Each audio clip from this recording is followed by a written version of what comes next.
Nabi kata, la yazalul abdu yataqarrabu ilayya bin nawafil hatta uhibba fa iza ahbabtu kuntu sam'a alladhi yasma'u ila akhir hadis. Ya, sentiasalah hamba ku lepas mengerjakan yang wajib dan mengerjakan sunat, ya, mengikut seorang ulama besar di Mekah, Sayyidi Syekh Syafi'i, termasuk amalan sunat ialah al-amalut tariqah allati tattasilu sanaduhu ila Rasulullah SAW.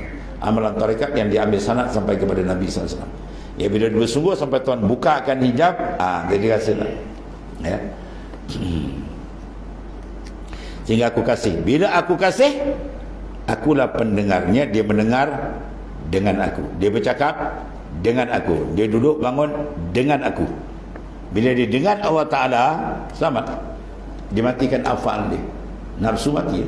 Tapi kalau buat kerja bukan dengan Allah, dia pandang dengan diri dia. Ini saya, siapa boleh lawan saya? Oh, itu lagi besar syaitan.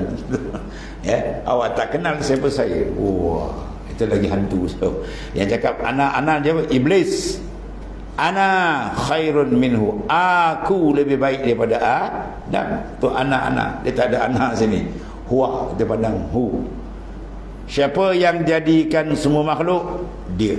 Siapa menentukan segala makhluk? Dia. Siapa yang memberi kurniaan makhluk? Dia. Siapa yang menarik? Dia. Siapa yang membuka? Dia. Siapa yang menutup? Dia. Dia tu Arab panggil apa? Hu.